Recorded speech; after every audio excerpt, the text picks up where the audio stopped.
So my name is Anna, and I have the best job in the world. You have a lot of different functions and a lot of organizations all over the world that don't necessarily speak to each other, but then they have to. Pepsico owns and operates one of the largest fleets in the world. We own our trucks.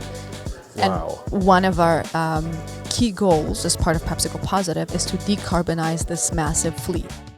Anna, thank you so much for making time in your day and coming on the podcast. Well, thank you for inviting me. This is fun. It's an absolute pleasure. We're nestled in the corner here with some kind of fake flowers on the table, which is very nice. But thank you for making the time.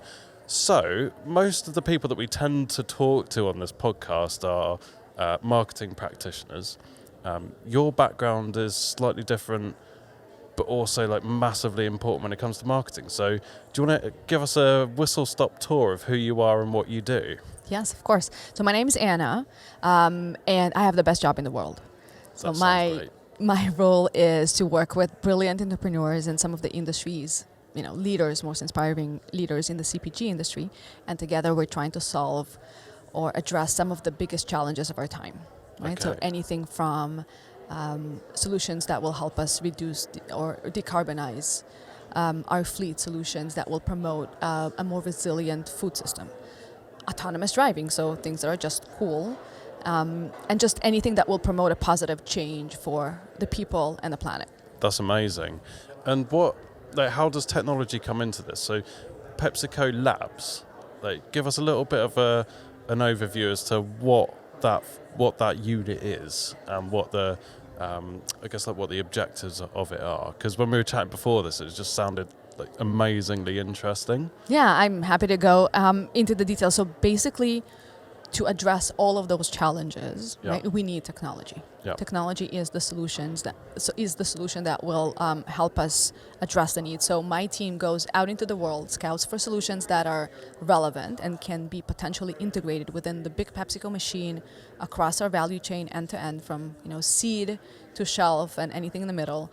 And once we find those gold nuggets, we want to test, see if they work, right? So look under the hood, do a small pilot in a real world environment, and then if they do, we take them globally and integrate them into the business to capture the value and the impact. That's fantastic. And when it comes to marketing, I think there's often this massive gap between marketing and operations, and you can't market a product that either doesn't exist or isn't in stock, or operations are so fundamental to successful marketing. So what's your take on that, and how do you approach that relationship? Yeah, so I mean, you hit the right point, because I think as brand leaders, right, we're making a promise. Yeah. Branding is all about making a promise to our consumers to touch their lives, to put a smile on their face, to help them. And that promise can be delivered only if you can actually get the product into their hands. That's basic. But an operation, supply chain, that is the essence. If your supply chain is broken and you can't get that product into your hands, into the hands of your consumer, then what are you going to do? Yeah, you're not going to do. So anything from making sure that you have the right, you source the right materials from raw and pack materials. It's the manufacturing process. If that's broken, not working, you can't deliver. Distribution, super important. So I think as marketeers, many times,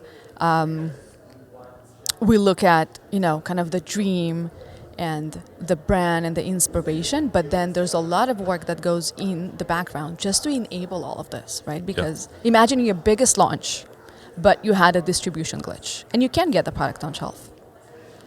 It's all gone down the pan then, hasn't it? Yeah.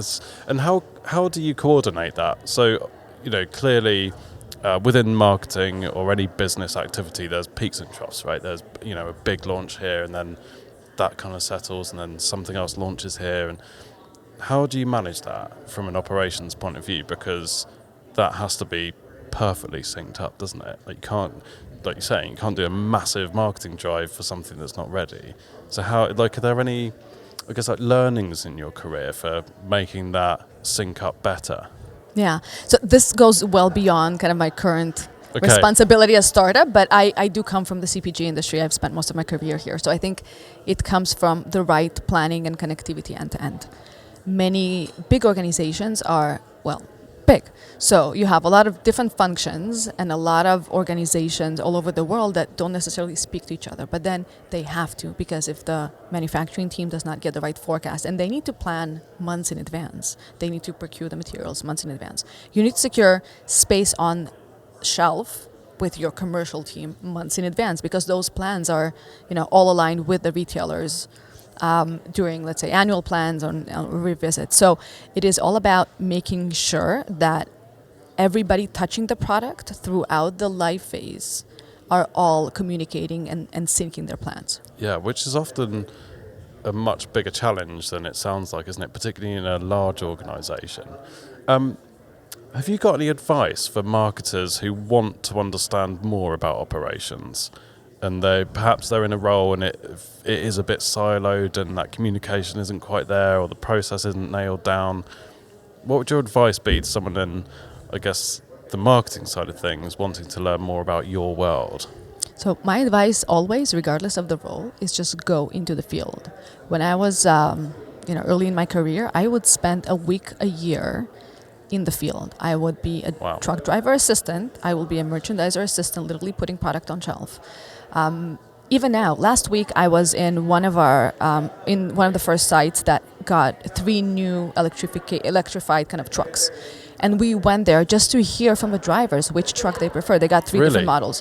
Which trucks they prefer. How does the integration look like from their perspective? And the amount of, things that we've uncovered from, the city came in and did not permit the electrification, so the trucks were just standing there and not operating, to, this truck, the mirrors were installed in a way that wasn't safe enough for them to use it, or small things that you do not even think about when you plan this. But you would never pick that up unless you got on the ground, right? Exactly, because when you plan, the plan is always perfect, right? But then you need to go to the field. So regardless of your role, regardless if you're an operations person or a marketeer, if you want to learn your business and how it operates, just go and be in the shoes of the other roles for at least a day, for a couple of days. Just ask the basic questions. And that's a lot what we do. I spend my days in warehouses and manufacturing sites just listening to the people. That's how I get the problems, right? How will I know what I need to solve for if I don't ask the actual people who need to deal with it? I love that. There's just all these subtle little nuances that you'd never get